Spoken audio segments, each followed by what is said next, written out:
Salut YouTube, salut YouTube. Alors aujourd'hui je vais te faire un petit peu des news et en même temps des choses qui peuvent te servir pendant longtemps. Alors déjà je te recommande très fortement cette vidéo de Jonah Thailand. Que tu ailles en Thaïlande ou pas, on s'en fout, c'est pas la question. Dans cette vidéo il te donne plein de plans pour savoir où est-ce que tu peux travailler sur internet pour gagner de l'argent. Alors normalement, alors je sais pas pourquoi ça s'affiche pas, mais normalement ça devrait s'afficher. J'ai mis le timecode parce que lui, il a affiché en impression écran, mais bon, c'est sympa, mais c'est un peu chiant parce qu'il faut que tu mettes pause à chaque fois. Donc moi, j'ai mis le timecode et, non, et je t'ai mis exactement quels sont les sites où tu peux aller. D'accord. Il y en a certains qui sont dans mon livre l'ABCDR de la liberté financière, donc tu auras un lien dans la description, sinon tu vas sur ma page Amazon et tu peux le récupérer. Donc ça, ce sont des... Et il y en a plein qui n'y sont pas par contre, c'est pour ça que je te partage cette vidéo. Je pense d'ailleurs que je vais les rajouter dans la mise à jour de ce livre. Voilà, donc ça c'est pour te donner tout de suite des solutions, parce qu'on va parler de choses qui sont assez graves, assez tristes, et malheureusement, ton esprit va beaucoup se focaliser là-dessus, donc c'est important aussi de se garder à l'esprit que tu as aussi des solutions, des choses positives, même s'il va y avoir pas mal de choses négatives dont on va devoir parler. Et encore une fois, moi j'aime bien son contenu, Jonathan Island, je trouve qu'il a un bon état d'esprit, et cette vidéo, c'est une pépite, hein. C'est vraiment une pépite. En moins de 10 minutes, il te balance mais un nombre de scuds ahurissant. Quand je dis de scuds, je parle pas de ses punchlines, même si je kiffe ses punchlines. Et d'ailleurs, Jonathan, si tu vois cette vidéo, salut, voilà. Mais non, non, non, ce qui est super atomique et ce qui est super intéressant, c'est toutes les ressources qu'il donne. Il donne de l'or, il donne de l'or en barre. Les gens ne se rendent pas compte. Et gratos en plus. Il fait même pas, il y a même pas de newsletter, il essaie pas de te gratter un mail, te vendre quoi que ce soit, etc. Donc franchement, ça vaut de l'or. Bon, lui, c'est cheap. Ce qui fait, bon, enfin, c'est cheap. Disons que ce qu'il fait là, tout le monde l'a fait. Donc, je te fais abrège frère, au lieu de regarder 13 minutes de vidéo. En gros, il te dit qu'il a testé le dropshipping, il a testé le trading. Dans les deux cas, ça l'a saoulé parce que c'est trop systémique. Dans le sens où il faut être là, analytique, analyser les systèmes et ainsi de suite. Que le dropshipping, c'est compliqué de faire vraiment de la marge parce que tout le monde te dit ouais, ouais, le CA de fou, mais en fait, après, ce qui va rester après tout le budget, de la publicité, etc., c'est pas grand chose. Enfin, bien qu'il dit il te reste 4000 balles par mois, bon, s'il te reste 4000 balles par mois, c'est sympa. Après, le truc, c'est que peut-être aussi que 4000 balles par mois par rapport au temps de travail qui a été consacré, au final, c'est pas terrible parce que beaucoup de gens te disent ouais, je gagne tant par mois, par an, etc. En fait, c'est le taux horaire qu'il faut regarder en fait. Parce que si tu te tues au travail, si tu fais que ça, t'as pas le temps de rien faire, ça sert à rien d'avoir plein de sous. Ouais. Donc ça c'est le premier truc qui déglingue. Il dit voilà il a essayé ça, ça marche pas. Enfin, ça marche pas pour lui, ça ne convient pas à sa personnalité, etc. Par ailleurs, il y a d'autres personnes qui ont l'air de très bien gérer le dropshipping. Moi personnellement, je trouve que je sais pas, ça me saoulerait, ça me saoule de gérer des trucs physiques déjà, tout simplement, en fait. Voilà. Après, il parle du deuxième truc, c'est le trading, etc. Le trading, quand il dit ouais, tu peux faire plus de marge et en fait ça l'a saoulé, mais là je suis très sceptique. Parce que 90% des traders ils sont pas profitables, donc voilà. Je dis ça, je dis rien. Et après, le dernier truc, dans son fameux super plan, c'est le contenu sur internet. La création de contenu. Bon, voilà, c'est un truc. Je veux dire, c'est le coach de coach de coach de coach. On l'a déjà vu 1000 fois. Tout le monde le fait ça sur internet. Donc voilà. Donc, abrège frère, au revoir. Ça, c'est Nomad Capitalist. C'est une chaîne très intéressante, mais bon, c'est pas de notre niveau. Moi-même, je suis pas dedans. Faut déjà avoir plein de sous. Il te parle de l'intérêt d'avoir trois passeports. Bon, déjà en avoir un deuxième, ce sera déjà pas mal. Mais bon, c'est intéressant pour savoir un petit peu voilà, ce qui se passe. Et puis c'est le big boss du game sur cette niche-là. Ça, c'est en espagnol. C'est Bar. Alors, Raquel de la Morena, c'est une espagnole d'Espagne. Et je pense ces podcasts pour améliorer mon espagnol. Voilà. Et là, c'était très intéressant sur Bar. Et c'est assez vieux, hein, je crois que ça date de presque un an. Voilà. Bon, mais la nouvelle, et donc c'est là où on va voir les news, en fait, c'est ce qui se passe sur mon feed, en fait. Bon, c'est pas forcément les news, mais c'est quand même pas mal les news quand même. Najib Fit, ouais, ouais, je kiffe ces vidéos, je trouve qu'il est assez marrant. Là, j'hallucine, bon, faudrait regarder, mais apparemment, Jamel Debbouze, il vend du vin israélien. Bon, bah c'est, voilà. Bon, Jules en Thaïlande, bah c'est sur la Thaïlande, hein, voilà. Voilà, mais c'est ça la news de fou.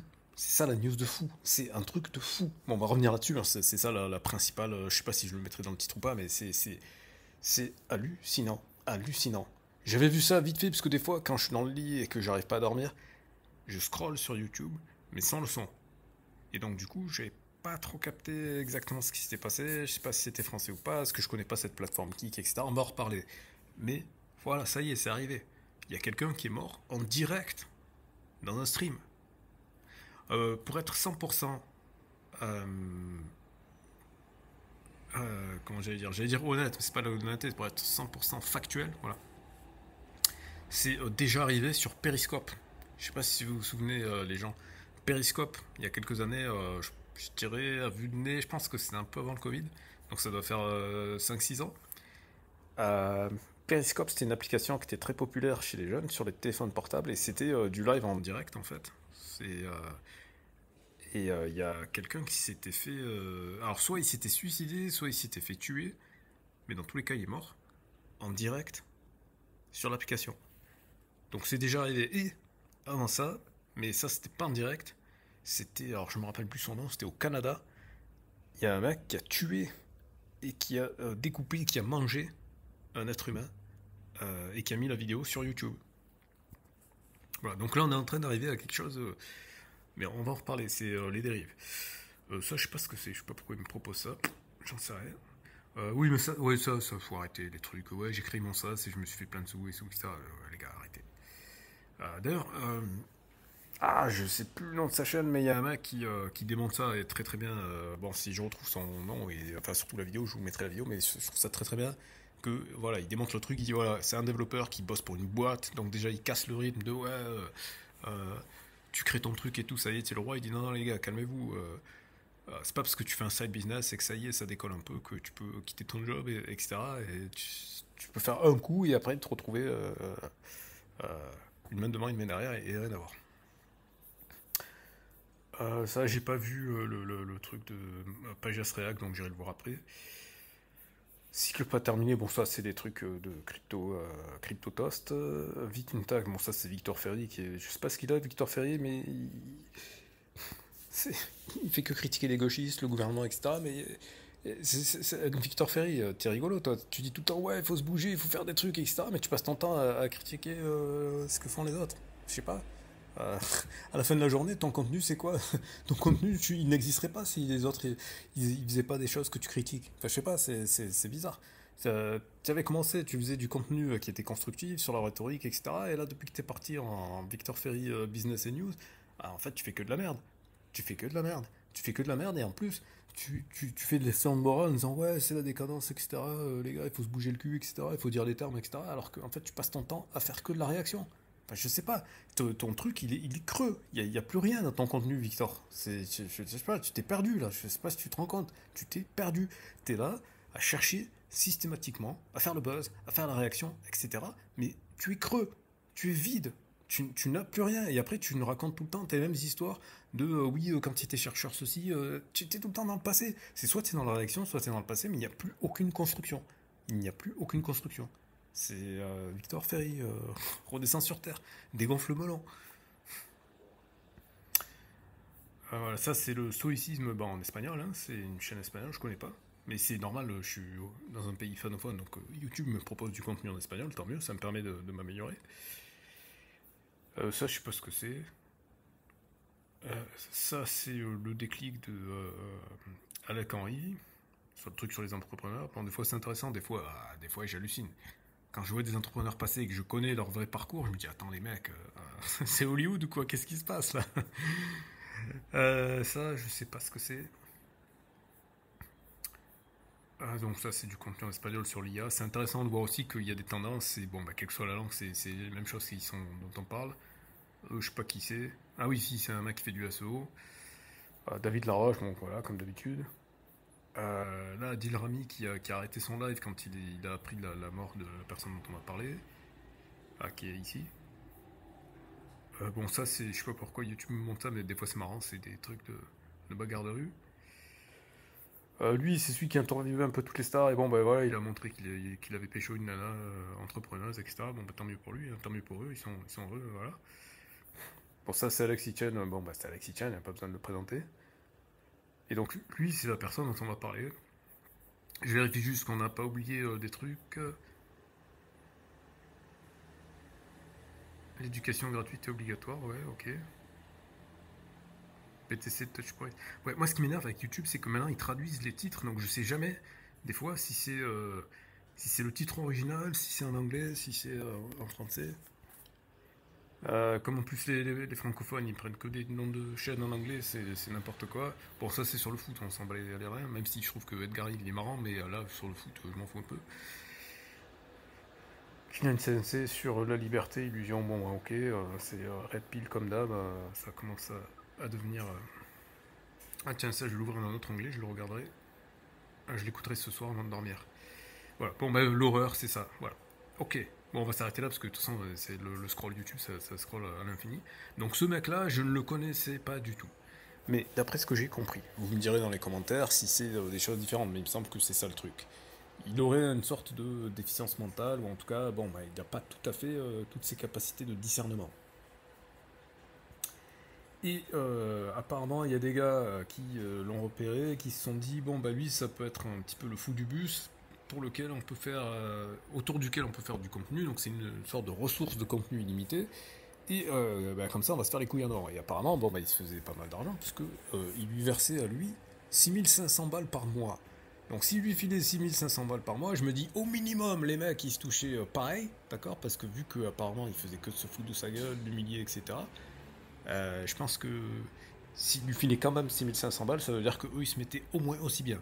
Donc ça veut dire que ça brassait énormément d'argent. Et donc ça veut dire que là tout de suite, on peut pas dire ouais ces mecs là c'est le diable, c'est des démons, faut les tuer, faut les mettre en tôle ad vitam aeternam, et oublier le fait que les gars, ces gens là ils ont réussi à faire de l'argent, ça veut dire qu'il y a beaucoup de gens extérieurs, le El Famoso Monsieur Tout le Monde, qui regardent et qui a donné des sous. Parce que c'est même pas seulement qui regarde, c'est qui donne des sous. Déjà, le concept même du stream, où les mecs ils envoient des sous aux streamers, les gars, vous avez trop d'argent, bah, donnez-moi de l'argent. Hein. Si vous avez trop d'argent, donnez-moi de l'argent, mais arrêtez vos bêtises. Arrêtez vos bêtises. Comment c'est possible que dans un pays où tout le monde est endetté, l'État il est endetté, l'État il est en faillite, il n'y a pas d'emploi, c'est le chômage, etc. Et les gens ils donnent de l'argent comme ça à des trucs qui ne servent absolument à rien. C'est que non seulement ça sert à rien, mais ça a même une valeur négative. Et dites-vous bien que ces mecs-là, s'ils sont capables de faire ça, c'est surtout parce qu'en fait, bah, ils font ce qui va en fait. Ils font ce qui attire l'attention. Donc c'est vous qu'il faut questionner. C'est pourquoi est-ce que vous consultez ce genre de contenu? Pourquoi est-ce que vous donnez de l'argent à ce contenu? Alors quand je dis vous, j'espère que les gens qui me suivent ne suivent pas ces trucs-là. Enfin, moi j'ai tout découvert, voilà, je viens de découvrir. Et je suis pas là en train de faire un truc buzz, etc. C'est pour ça que je vous ai montré tous les autre trucs d'avant, que je vous ai donné de la valeur et que je vous redonne encore de la valeur en me disant coupez cette vidéo et allez mettre en place toutes les techniques que John Thailand. Enfin, allez, c'est même pas des techniques, il vous explique en fait les sites où vous allez pouvoir gagner de l'argent sur Internet. Donc c'est ça qu'il faut faire. Mais voilà, euh, ça montre une fois de plus, c'est une continuité, c'est pour ça que je vous ai reparlé du mec sur Periscope, du mec sur YouTube, etc. etc. Je veux dire déjà, je crois que c'était pendant la période du Covid, il y avait un mec qui s'appelait, je crois, Sam ou Jem, je sais plus comment ça se disait son nom, qui s'était filmé pendant 10 heures à ne rien faire. Et il y a des milliers de gens, des dizaines de milliers de gens, voire même des centaines de milliers de gens qui ont regardé ça. Donc c'est ça la question. La question finalement, presque, euh, ça va peut-être choquer, mais presque, j'ai envie de dire, les mecs qui ont fait ça, d'une certaine manière, c'est presque les pantins de leurs auditeurs, de leurs spectateurs. Parce que ces mecs-là, la seule chose qu'ils cherchent, c'est comme tout le monde, c'est ils cherchent l'argent. D'accord? C'est la pire façon de faire de l'argent, mais maintenant, c'est quand même une façon qui est extrêmement lucrative pour eux. Je redis encore les chiffres. S'ils payaient lui 6500 balles, et ils sont minimum 2 autour de lui, ça veut dire que minimum, il touchait pareil, donc ce qui nous fait du 20 000 balles. À 3, minimum. Et je dis minimum. Minimum. Parce qu'à mon avis, vu toutes les conneries qu'ils lui ont fait, il devait s'encaisser bien plus que ce qu'il lui donnait. Donc on parle de plusieurs dizaines de milliers d'euros par mois en mode régulier. Je vous donne quelques chiffres pour que vous ayez un petit peu un ordre de grandeur. 1000 euros 14, c'est le seuil de pauvreté en France. Là, on parle du 20 fois plus. 2028 euros, c'est le revenu médian. 4000 euros, c'est ce qu'on considère en France comme le seuil de richesse. C'est-à-dire les gens qui touchent plus de 4056 euros en France sont considérés comme étant des gens riches. Donc ça veut dire que même lui, quand il lui donnait 6500 balles par mois, il le faisait basculer dans la catégorie des gens riches. Cette affaire-là, il ne faut surtout pas vous laisser influencer par justement le côté horrible, le côté oh, comment on a pu en arriver là, les heures les plus sombres de notre histoire, etc. Non, non, non, non, non, non, non. Cette affaire-là, en fait, c'est la pointe émergée de l'iceberg qui nous montre, en fait, qu'il y a une dérive de la société, il y a une dérive de l'attribution de la valeur. Il y a une dérive même de qu'est-ce que c'est que la valeur. Comment est-ce que c'est possible? C'est la même chose, d'une certaine manière, en plus trash, mais que ce que fait Hanouna. Et encore une fois, c'est pas pour la personne d'Hanouna, c'est ce côté de la dérive de comment est-ce que ça se fait que Homo sapiens sapiens utilise son réseau neuronal pour aller consulter de la merde. C'est ça la problématique de fond, elle est là. Comment ça se fait quand on a les intelligences artificielles, etc., qu'on pourrait étudier les mathématiques, les sciences, l'informatique, enfin tout un tas de choses qui sont extrêmement développées, qui permettraient à l'humanité d'être en mode on va sur Mars, etc. Et au lieu de faire ça, les gens ils se mettent sur leur canapé et ils passent leur temps à regarder du contenu de plus en plus débilisant où on va faire de l'humiliation, de la moquerie, des sévices, etc., etc. Il y a une grave crise là. Il y a une grave crise morale. Et c'est pas propre à cette affaire-là. Je veux dire, c'est pareil que OnlyFans et ces conneries-là. C'est le même problème. C'est un problème d'attribution de la valeur. C'est un problème de où est-ce que on porte son attention. Qui on considère dans la société. Normalement, une société rationnelle, ça devrait être les scientifiques, les innovateurs, les gens qui créent et qui apportent quelque chose à l'humanité, qui devraient capter la valeur, la richesse. Comprenez que le problème il est structurel, le problème c'est un problème de fond. C'est pas juste il y a des gens méchants, ils ont fait quelque chose de pas bien. C'est ça j'allais dire le creux, c'est ça qu'il faut creuser. C'est ça qu'il faut approfondir. C'est véritablement comment ça se fait que ce soit ce type de comportement qui soit mis en avant. Comment ça se fait que ce soit les gens qui sont les plus menteurs, les plus manipulateurs, les plus hypocrites, qui gagnent le plus d'argent, qui captent le plus d'attention, qui sont le plus célébrés. C'est ça le problème de fond, en fait. Parce que la masse, c'est elle qui permet ce transfert de valeur. Donc voilà, c'est ça que je voulais partager avec vous. C'est tragique. Certes, ces mecs-là sont des salopards, etc. Mais ce serait une erreur gravissime de s'en servir comme des paratonnerres. C'est-à-dire d'attribuer toute la foudre sur eux. Et en ce sens-là, Théo Malini, tu déconnes. Théo Malini, tu déconnes parce que tu te focalises trop sur les cas particuliers et pas assez, je pense, sur le fond. Parce que je sais que ça va te surprendre, ça va te choquer ce que je vais dire, etc. Mais c'est la réalité. Ma première critique que j'avais fait sur ta première vidéo où tu te plaignais des gens qui, quand ils se filmaient, ils se faisaient taper, etc. Il y avait une partie de ma critique qui montre bien que c'est bien ça le problème de fond. Un streamer, ce n'est pas quelqu'un qui apporte de la valeur, intrinsèquement. Je répète ce que je viens de dire. Un streamer, un YouTuber, un Instagrammeur, tout ce que vous voulez, ce ne sont pas des gens qui apportent de la valeur. Ce sont des plaisantins, ce sont des fous du roi, ce sont des animateurs. Ces gens-là ne devraient pas toucher plus qu'un animateur de centre aéré, de colonie de vacances. C'est du divertissement. Le divertissement n'est pas quelque chose qui doit capter de la valeur. En tout cas, pas autant qu'un enseignant, qu'une infirmière, qu'un docteur, que les métiers comme ça qui sont importants pour la société. Je ne suis pas en train de dire qu'il faudrait vivre dans une société où il n'y a pas de divertissement, mais je dis que le divertissement, ça doit être secondaire et non pas primaire. C'est pas sur eux qu'on doit capter les projecteurs. Et je vais plus loin que ça, c'est pas seulement par rapport à YouTube, par rapport à Instagram, etc. C'est la même chose par rapport à Hollywood. C'est scandaleux. À Hollywood, Netflix, tout ça, c'est scandaleux. Parce que tous ces gens-là, ce qu'ils font, c'est du divertissement. C'est-à-dire, il faut revenir à la racine étymologique des mots. Divertir, ça veut dire sortir du chemin. C'est le deuxième chemin, c'est la deuxième version. Diversion, c'est la deuxième version.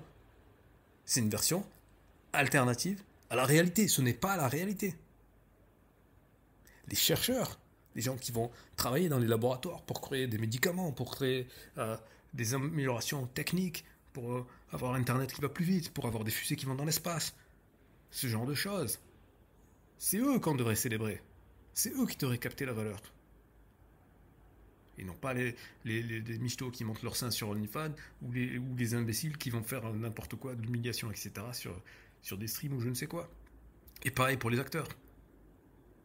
Je ne suis pas contre le cinéma, etc. C'est très bien le cinéma, mais ça reste, comment dire, ça reste du surplus, ça reste du superficiel, et non pas de l'essentiel. C'est là où elle est l'inversion de valeur. L'inversion de valeur, elle est quand les gens qui travaillent dans les métiers du superficiel captent beaucoup plus de valeur, beaucoup plus de richesse que les gens qui créent ou qui entretiennent la vraie valeur. Quand une infirmière elle prend soin de vous, ça a vachement plus de valeur que n'importe quel acteur de Hollywood ou je sais pas quoi, n'importe quel youtubeur ou n'importe qui. Elle soigne des gens, l'infirmière. Vous comprenez le, comment on doit avoir une réflexion frontale et totale sur ce renversement de la valeur. Parce que soi-disant, le capitalisme, c'est ouais, la loi du marché, etc. Non, c'est pas la loi du marché, etc. Si le marché, il fait que ça prend plus de gagner d'argent, de faire de l'humiliation, de se moquer des gens et ainsi de suite, ça doit être réparé. Parce que ça veut dire qu'à un moment donné, là, non, ça va pas bien dans la tête des gens. Hein. L'inversion des valeurs, elle est là. Hein. C'est extrêmement problématique. Donc, j'espère que ça va faire une espèce de signal d'alarme de dire les gens, ça va trop loin là. S'il y a des gens qui meurent sur Internet, si tuer des gens sur Internet c'est un spectacle, c'est problématique. C'est extrêmement problématique. Mais c'est extrêmement problématique depuis la profondeur du système. Il faut se reposer la question de qui sont les acteurs de la société qui apportent de la valeur à la société. Voilà. Donc c'est ça la réflexion que je voulais partager avec vous parce que il n'y a personne qui approche ça de cette manière-là. Il y a tout le monde qui approche ça de manière superficielle, juste en disant ah c'est pas bien, il y a des gens ils ont fait ci, ils ont fait ça. Non, en fait, il faut bien comprendre que c'est la pointe extrême de toute cette inversion de valeur qui a été opérée. Moi, je dirais, je le daterais à partir de Hollywood. Parce que c'est à partir d'Hollywood qu'il y a cette espèce de diffusion de masse en disant voilà, c'est ça le modèle.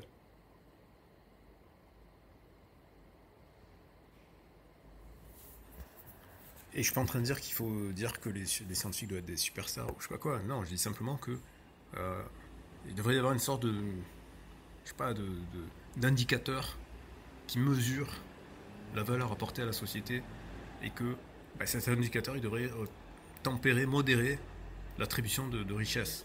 En fait, l'argent il devrait être en partie corrélé avec cet indicateur-là. Parce que c'est pas normal que il y ait des gens qui se retrouvent à gagner énormément d'argent en utilisant la manipulation, les mensonges, etc. etc. C'est pas juste, faut attendre qu'il y ait quelqu'un qui meure pour réagir, non. Alors, si on fait une loi, oui, c'est interdit de tuer des gens sur Internet, ça changera pas grand-chose. Et je le mets dans la même catégorie que OnlyFans et tous ces trucs-là, parce que c'est le même problème. C'est un problème d'inversion de valeur.